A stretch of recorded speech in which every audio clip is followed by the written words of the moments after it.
नमस्कार, आप देख रहे हैं तेज इंडिया लाइव न्यूज और मैं हूं आपके साथ रजत। आइए दिखाते हैं दिन भर की कुछ खास छोटी और बड़ी खबरें। आपको बता दें, वहीं जनपद बिजनौर के कस्बा हेटौर में राशन डीलर ने 3 महीने से नहीं दी कार्ड धारकों को चीनी, जबकि कार्ड धारकों का कहना है कि हर महीने आ रही है सरकार से चीनी और 35 किलो राशन की जगह दे रहा है 30 किलो राशन। वहीं कार्ड धारकों ने राशन डीलर की दुकान पर किया हंगामा, की कार्रवाई की मांग। आपको बता दें, दरअसल जनपद बिजनौर के थाना नेटौर क्षेत्र के मोहल्ला हलवाईयान निवासी राशन डीलर आबा शर्मा ने राशन कार्ड धारकों को 3 महीने से चीनी नहीं दी है और 35 किलो राशन की जगह 30 किलो ही राशन दिया जा रहा है। मोदी सरकार भले ही गरीबों की चिंता कर राशन फ्री कर दिया हो, पर राशन डीलर दबंगी दिखाकर गरीबों का हक खा रहे हैं और 35 किलो राशन की जगह 30 किलो राशन गरीबों को दे रहे हैं और 3 महीने कार्ड धारकों को चीनी भी वितरित नहीं की गई है। जबकि स्थानीय राशन कार्ड धारकों का कहना है कि हर महीने सरकार द्वारा चीनी आ रही है पर डीलर चीनी नहीं दे रहा है। अब देखना होगा इस मामले में संबंधित अधिकारी द्वारा क्या कार्रवाई की जाएगी। हेटौर से हमारे संवाददाता गुड्डू भारती की देखिए खास रिपोर्ट। 30 किलो देख रहे थे, अब 35 किलो देख रहे थे, 30 दे रहे हैं। अब क्या कहते हैं 30-35 देने पर? वो कह रहे हैं लेना हो लो, ना लेना हो जाओ। और आपको चीनी कब से नहीं मिली? 3 महीने हो गए, चीनी को नहीं मिल रही। कोटा किसके नाम है ये? कोटा किसके नाम? राशन डीलर कौन है आपके? लड़का है। अब तो इनकी मम्मी नहीं बैठती। नहीं भैया, 6 धड़ी में दिया, 7 धड़ी में। आप मांगते हैं हमसे? वो क्या मैंने दो मुझे क्यों इतना कम कर दिया, नहीं इतना जितना आ रहा इतना देगा ना हम तो। और आपको चीनी कब से नहीं मिली? दिवाली पे मिली थी बेटे। उसके बाद नहीं दी आज तक? नहीं ना। चीनी मांगते हैं तो क्या कहते हैं आप? बच्चा क्या कर, जब का चीनी ना है तो हम कहाँ से दें? अब आप क्या चाहते हैं? हम ये चाहते हैं हमारा पूरा राशन मिल जाए, 7 धड़ी का 7 धड़ी। आपका कार्ड कैसे रंग का है? गुलाबी है भैया, कार्ड भी हो रखा।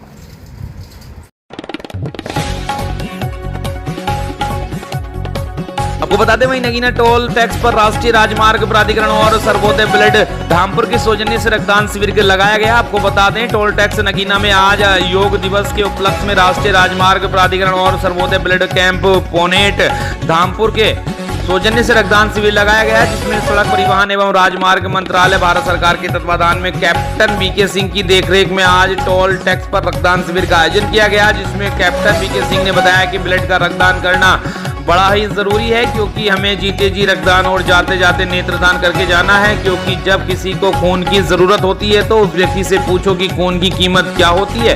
इसलिए हमें भारत के हर नागरिक को चाहिए कि अपना थोड़ा थोड़ा ब्लड दान करते रहना चाहिए, ताकि हमारे ब्लड से दूसरे लोगों की जान बचाई जा सके। उसी के साथ में डॉक्टर MP सिंह ने भी रक्तदान करने के बाद बताया कि हर व्यक्ति को चाहिए कि वह अपने रक्त को दान करे, और जिससे कि जिस व्यक्ति को ब्लड की जरूरत पड़ती है तो हमारे रक्त से हो सके कि उसकी जान बच जाए। और ब्लड डोनेट करने से कई बीमारियां दूर होती हैं, जैसे high blood pressure, heart attack जैसी घातक बीमारियों से निजात मिलती है। हर व्यक्ति को चाहिए कि रक्तदान शिविर में जाकर अपना रक्तदान करे, ताकि वह गरीबों के काम आ सके। रक्तदान शिविर में सैकड़ों लोगों ने रक्तदान किया। मुख्य रूप से doctor Rajkumar, deputy manager Amit Sharma, JE Kapil Kumar Chauhan, highway engineer Bhim Singh, Satish Kumar, Rohit Kumar, doctor MP Singh आदि लोगों ने अपना ब्लड देकर किया रक्तदान। नगीना से हमारे संवाददाता राकेश कुमार की देखिए खास रिपोर्ट। व्यक्तियों पे काम आता है, तो इसलिए जो है और रक्त की हमेशा कमी बनी रहती है, क्योंकि समाज में जागरूकता कम है। लोग घबराते हैं, उसमें ये घबराते हैं कि रक्त निकलने से हमारा नुकसान होए। लेकिन वर्तमान में हम डाइट तो बहुत रिच ले रहे हैं, लेकिन उसके साथ फिजिकल वर्क 0 होने की वजह से ब्लड का कंसंट्रेशन वैल्यू बढ़ जाती है, और जिसकी वजह से हार्ट की और ब्रेन हेमरेज वगैरह की बहुत सारी परेशानी आती है। तो इसलिए जो है हमें समय समय पर रक्तदान करना चाहिए।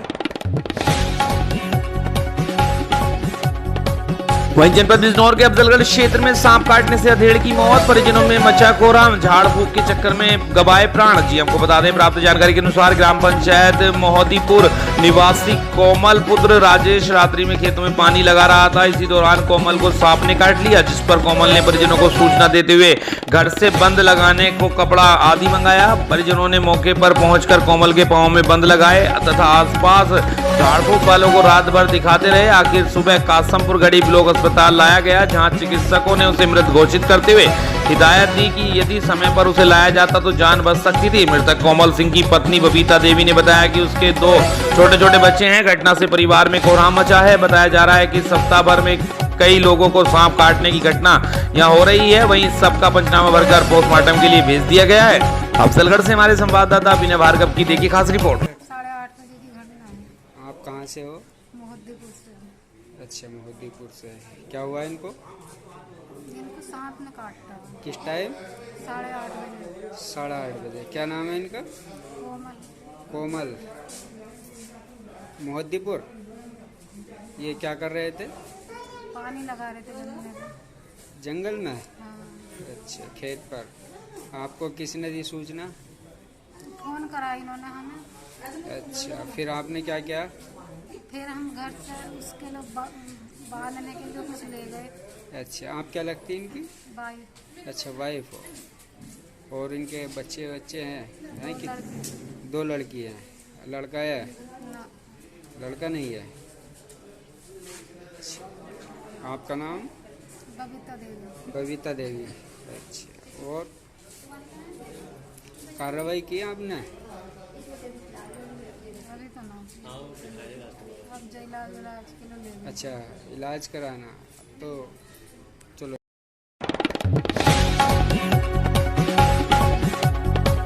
आपको बता दें भाई, जनपद बिजनौर के अफजलगढ़ क्षेत्र में नहीं रुक रहे गुलदार के हमले। जी आपको बता दें, लगातार दूसरे दिन गुलदार के हमले से फिर एक 10 वर्षीय बच्चे की हुई मौत। आपको बता दें, इसको लेकर ग्रामीणों में आक्रोश। मामला बिजनौर के अफजलगढ़ ब्लॉक क्षेत्र का है, जहां दरअसल बादशाहपुर निवासी सरदार सुखविंदर सिंह का 10 वर्षीय पुत्र अभिजोत गर्मी के चलते घर के समीप ही खेत के पर बनी हौज में अपनी छोटी बहन महक के साथ नहा रहा था, जहां अचानक से गुलदार ने महक व अभिजोत पर हमला कर दिया, जिसमें अभिजोत जख्मी हो गया। हमले के कारण साथ नहा रही बच्ची चिल्लाने लगी, जिस पर शोर शराबे में बालक की चीख पुकार सुनकर परिजन लाठी डंडे लेकर बच्चों की तरफ से दौड़ पड़े तथा शोर शराबा कर गुलदार को वहां से भगाया तथा बालक को उठाकर परिजन उपचार के लिए बिजनौर को रवाना हो गए, किंतु रास्ते में ही बालक ने दम तोड़ दिया। इकलौते पुत्र के साथ अचानक हुई घटना से परिवार में कोहराम मचा हुआ है। वहीं लगातार हो रहे गुलदार के हमले से लोगों में रोष है। वन विभाग से तुरंत गुलदार को पकड़ने की मांग की गई है। गौरतलब है कि बुधवार की देर शाम गुलदार ने उत्तराखंड यूपी की सीमा पर खेत से चारा लेने गई महिला पर हमला कर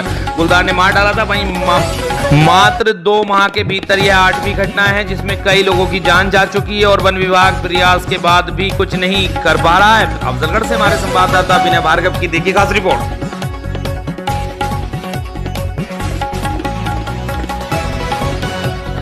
वहीं जनपद बुलंदशहर के खुर्जा में एक बार फिर चला बीकेडीए का बुलडोजर। खुर्जा में अवैध कॉलोनियों पर चला बुलडोजर। 2 अवैध कॉलोनियों को किया गया ध्वस्त। आपको बता दें, बुलंदशहर के खुर्जा में अवैध कॉलोनियों पर कब्जा प्राधिकरण का बुलडोजर। अवैध रूप से बिना नक्शा पास कराए बसाई जा रही थी 2 कॉलोनियां। 7 बीघा और 3 बीघा जमीन पर विकसित की जा रही थी कॉलोनियों पर कब्जा बीकेडीए का बुलडोजर। जमीनोदोज की गई कॉलोनियों पर पुनः निर्माण किए जाने पर भी एक्शन में दिखे बीकेडीए। बुलंदशहर के खुर्जा में की गई अवैध कॉलोनियों पर की गई कार्रवाई। बुलंदशहर से हमारे संवाददाता ललित सिरोही की देखी खास रिपोर्ट। आज खुर्जा विकास प्राधिकरण के द्वारा हमारे उपाध्यक्ष महोदय के निर्देश के क्रम में एक ध्वस्तीकरण की कार्रवाई की गई, जिसमें आज 2 कॉलोनियां तोड़ी गई। एक मनीष बंसल और जानकी प्रसाद के द्वारा लगभग 3 बीघे में झांझर रोड पर ग्राम ढाकर में विकसित की जा रही थी। दूसरी कॉलोनी श्री भानु प्रकाश द्वारा जो लगभग 7 बीघे में थी, उसको ढाकर में वो भी थी, उसी को ध्वस्त किया गया है। और ये दोनों कॉलोनियां अवैध थी। इनका प्राधिकरण के द्वारा कोई मानचित्र स्वीकृत नहीं कराया गया था। इसके अलावा सर और कितनी कॉलोनी टारगेट में है? जितनी भी अवैध कॉलोनियां हैं लगातार प्राधिकरण के द्वारा कार्रवाई की जा रही है और हर हफ्ते करीब 2-2, 3-3 कॉलोनियां इस तरह से टारगेट करके एक क्रमबद्ध तरीके से तोड़ी जा रही हैं, ताकि पिक एंड चूज की स्थिति ना रहे। एक साइड से तोड़ना शुरू करेंगे और लास्ट तक पूरी कॉलोनियां तोड़ेंगे। प्राधिकरण की ओर से कॉलोनी तोड़ी जाती है, कुछ समय बाद में और दोबारा निर्माण कार्य शुरू हो जाता है। हाँ, इस तरह की कुछ शिकायतें मिलती हैं, तो जब दोबारा निर्माण शुरू हो जाता है तो प्राधिकरण के द्वारा पुनः उस पर ध्वस्तीकरण की कार्रवाई की जाती है। क्या सर जुर्माना भी लगाया जाता है? नहीं, प्राधिकरण के द्वारा अभी तक जुर्माना तो नहीं लगाया गया, लेकिन इस तरह का प्रावधान है कि जो खर्चा होगा वो वसूला जाएगा कॉलोनी विकासकर्ता के द्वारा, तो उस पर प्रोसीजर किया जाएगा।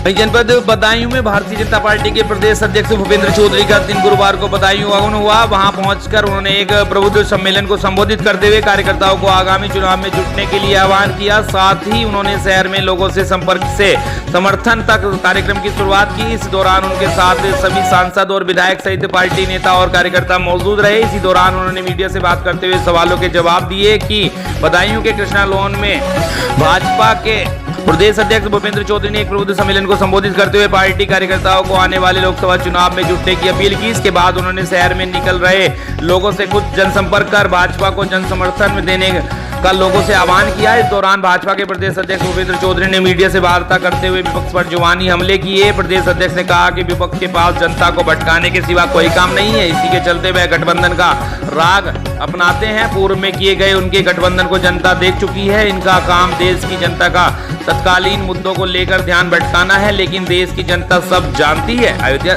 बदायूं से हमारे संवाददाता सोमवीर सिंह यादव की देखिए खास रिपोर्ट। किया अब पिछले कल से 21 तारीख से 30 तारीख तक भारतीय जनता पार्टी के सभी कार्यकर्ता अपना रिपोर्ट कार्ड लेकर घर घर जाएंगे और हमारी सरकार ने क्या क्या काम किए हैं उसकी पूरी रिपोर्टिंग प्रदेश की महान जनता के सम्मुख रखेंगे। वहीं जनपद लखीमपुर खीरी में स्वास्थ्य विभाग में संविदा कर्मियों के हुए तबादले के खिलाफ कर्मचारी हुए लामबंद। रिश्वत लेकर तबादले का लगा आरोप। आपको बता दें लखीमपुर खीरी जिले में तैनात स्वास्थ्य विभाग के संविदा कर्मियों के हुए तबादलों को लेकर कर्मचारी लामबंद होकर कलेक्ट्रेट पहुंचे, जहां कलेक्ट्रेट पहुंचकर सभी स्वास्थ्य विभाग के संविदा कर्मियों ने डीएम महेंद्र बहादुर सिंह से मिलकर ज्ञापन सौंपा है। जहां स्वास्थ्य विभाग में तैनात संविदा कर्मियों ने बताया कि उनके अल्प वेतन के कारण तबादला होने से जहां पर उन्हें घर छोड़कर जहां तैनात किए गए हैं उस इलाके में उन्हें किराए पर घर लेकर करना पड़ रहा है। बच्चों के स्कूल खुलने वाले हैं। अल्प वेतन होने के कारण गुजर बसर करना मुश्किल हो गया है। डीएम कार्यालय में मौजूद स्वास्थ्य विभाग में संविदा कर्मी विकास श्रीवास्तव व अन्य संविदा कर्मियों ने अपने विभाग के आला अधिकारियों पर रिश्वत के लेकर तबादले मनचाही जगह तबादला करने के गंभीर आरोप लगाए हैं। आरोप लगाते हुए महिला संविदा कर्मी ने बताया कि स्वास्थ्य विभाग में तैनात जिला कार्यक्रम प्रबंधक अनिल कुमार यादव द्वारा मनचाही जगह तबादला करने के एवज में 50,000 रिश्वत की मांग की गई है। सभी स्वास्थ्य विभाग के संविदा कर्मियों ने अपने ज्ञापन में स्वास्थ्य विभाग के अधिकारियों पर भी गंभीर आरोप लगाए हैं। लखीमपुर खीरी से हमारे संवाददाता मोहम्मद आजाद हुसैन की देखिए खास रिपोर्ट। अनिल डीपीएम यादव जी ने क्या मांग की गई है? जो भी आप 40-50 हज़ार रुपये दे दोगे, हमारे यहाँ ट्रांसफ़र ऐसे ही होते हैं। ये 40-50 हज़ार रुपये में पहले 10,000 में हो जाते थे, अब 40-50 हज़ार में होते हैं। और यही कहा जाता है कि क्या कहते हैं, जो 40-50 दे देगा अपनी मनचाही जगह पे। आप लोग जहाँ पे तैनात हुआ कितने समय से तैनात हैं आप लोग? वहाँ पर 8 साल।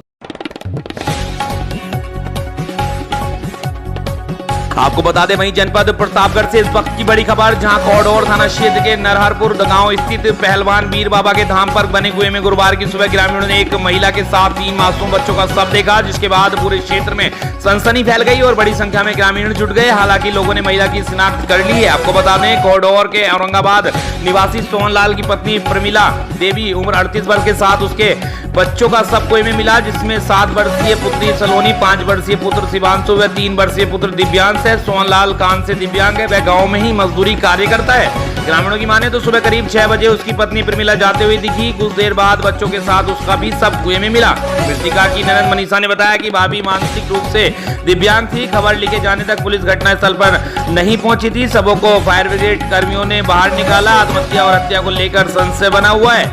सीओ सिटी करिश्मा गुप्ता ने बताया कि जानकारी मिली है, जांच की जा रही है। प्रतापगढ़ से हमारे संवाददाता रत्नेश कुमार शुक्ला की देखिए खास रिपोर्ट। मामला तो अब हमारा घर यहाँ जैसे औरंगाबाद एक ग्राम पंचायत तो हमारा फतेहपुर गाँव लगता है।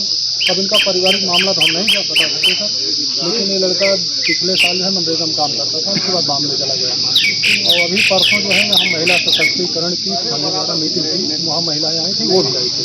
अभी बता रहे हैं कि वो भी आए थे और ये हस्बैंड जो है इनके सोहनलाल जो है हमसे मिले भी वहाँ पे। तब तक ऐसी कोई बात नहीं, परसों हुई। तो उसके बाद आज ये बता रहे हैं कि यहाँ से जाने के बाद वहाँ कभी जाएंगे।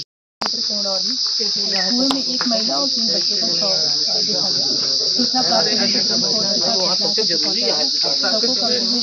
कार्रवाई की जा रही है। हालांकि इस संदर्भ में अभी परिवारजनों द्वारा कोई तहरीर नहीं दी गई है। तहरीर दी जाएगी तो आवश्यक विधिक कार्रवाई की जाएगी। ये एक ही परिवार के हैं, एक महिला और उसके साथ उनके 3 बच्चे।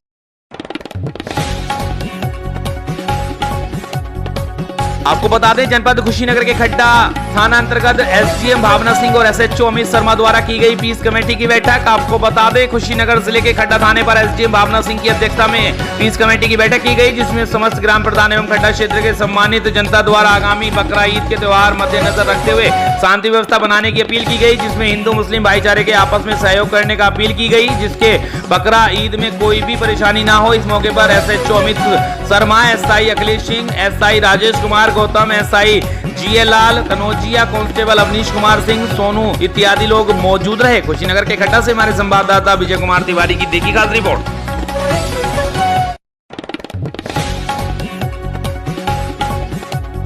तो बता दें वहीं निवाड़ी जिले के कुबरपुरा में देर रात हुई मूसलाधार बारिश के कारण गांव से निकलने वाला नाला उफान पर है और नालों को पार कर रहे एक मोटरसाइकिल सवार ने मोटरसाइकिल नाले में बह गई है, जिसका लाइव वीडियो आप सोशल मीडिया पर हमारे चैनल के द्वारा देख रहे हैं। बाइक चालक की पहचान पवन कुशवाहा निवासी टहरोली के रूप में हुई है। वह कुबरपुर गाँव से टहरोली जा रहा था।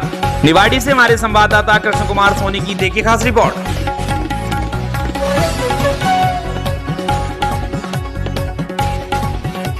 आपको बता दें वहीं जनपद झांसी में 1.5 साल के मासूम बच्चे को रोता बिलखता छोड़ महिला के द्वारा लगाई गई फांसी की गई अपनी जीवन लीला समाप्त। जी आपको बता दें जानकारी के अनुसार मऊरानीपुर कोतवाली के अंतर्गत आने वाली ग्राम रोनी में रहने वाली सीमा पत्नी गुलाब अहिरवार ने दोपहर के समय घर के कमरे में फांसी लगाकर अपनी जीवन लीला समाप्त कर ली। घटना की जानकारी जैसे ही परिजनों को हुई, परिजनों के द्वारा आनन फानन में फांसी पर लटकी हुई सीमा को तत्काल ही उपचार हेतु सामुदायिक स्वास्थ्य केंद्र मऊरानीपुर लाया गया, जहां पर चिकित्सकों के द्वारा उसे मृत घोषित कर दिया गया। अस्पताल में मौजूद परिजनों ने बताया कि सीमा कुछ दिनों से बीमार थी। कल ही उसका इलाज कराकर उसे घर लाया गया था। पेट दर्द से परेशान होकर सीमा अक्सर जीवन समाप्त करने की बात कहा करती थी, लेकिन सीमा के द्वारा फांसी क्यों लगाई गई इसकी जानकारी किसी के पास नहीं है। फिलहाल अपने 1.5 वर्षीय बच्चे को छोड़कर महिला ने फांसी लगा ली है, जिसके चलते परिजनों में कोहराम मच गया है। मामले को लेकर पुलिस कार्रवाई शुरू कर दी है। झांसी के मऊरानीपुर से हमारे संवाददाता समद अली की देखी खास रिपोर्ट। उन्हें फांसी लगा ली था। अच्छा, फांसी कब लगाई? वो ही लगा ले 11-12 बजे। अच्छा, आज? हाँ। अच्छा, ये बताइए फांसी लगाने की वजह क्या है यहाँ पे? वजह कुछ नहीं है साहब, अंधा लेटी थी और दूसरे कमरा में गई साहब फांसी लगा ली, देखा तो छोड़ के ले आए अस्पताल। अच्छा, पुलिस को सूचना दी? पुलिस को नहीं दी, यहाँ लेता है, फिर पुलिस यहीं से आ गई। अच्छा, शादी कब हुई थी आपकी? अभी 3 साल हुई साहब शादी। कोई मतलब शादी 3 साल हुई? हाँ। कहाँ हुई थी शादी? ब्याटा।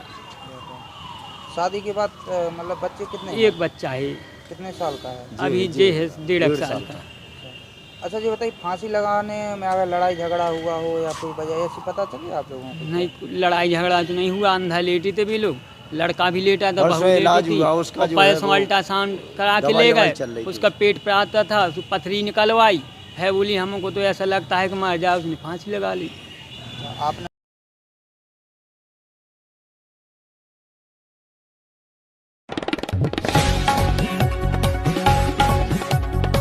वहीं आपको बता दें सरकार ने बड़ी जोर शोर से स्वच्छ भारत मिशन की योजना चलाई थी, जिसमें ग्राम सभाओं में व्यक्तिगत और सामुदायिक शौचालय के निर्माण की पहल की गई थी। सरकार का लक्ष्य था कि घर की बहू बेटियां बाहर खुले में शौच न जाएं, लेकिन सरकार की ये योजना धरातल पर धराशायी दिखाई दे रही है। लाखों रुपए से खर्च कर ग्राम सभाओं में सामुदायिक शौचालय का निर्माण सरकार द्वारा करवाया गया था, लेकिन जिला प्रशासन और ब्लॉक के कर्मचारी सरकार की इस लाखों की योजना को असफल बनाने में लगे हैं। जिले के जोगिया विकासखंड के ग्राम पंचायत नागपरी में लाखों रुपए से खर्च करके सामुदायिक शौचालय का निर्माण किया गया था, जिसके देखरेख के लिए केयर टेकर भी रखा गया है, जिसको सरकारी वेतन दिया जाता है, लेकिन ग्राम पंचायत का ये शौचालय धूल भाग रहा है। शौचालय में केवल जर्जर भवन ही शेष बचा है, बाकी सभी कुछ ध्वस्त हो चुका है। बात जिम्मेदारों की करे तो लाखों के धन की योजना मिट्टी में मिला दी है। एक तरफ सरकार अपनी योजना का बखान कर रही है, तो वहीं दूसरी तरफ जिम्मेदारों के कार्य सामने नजर आ रहे हैं। इस संबंध में जिला पंचायत राज अधिकारी ने बताया कि मामला संज्ञान में आया है, इसकी तत्काल जांच की जाएगी और दोषियों पर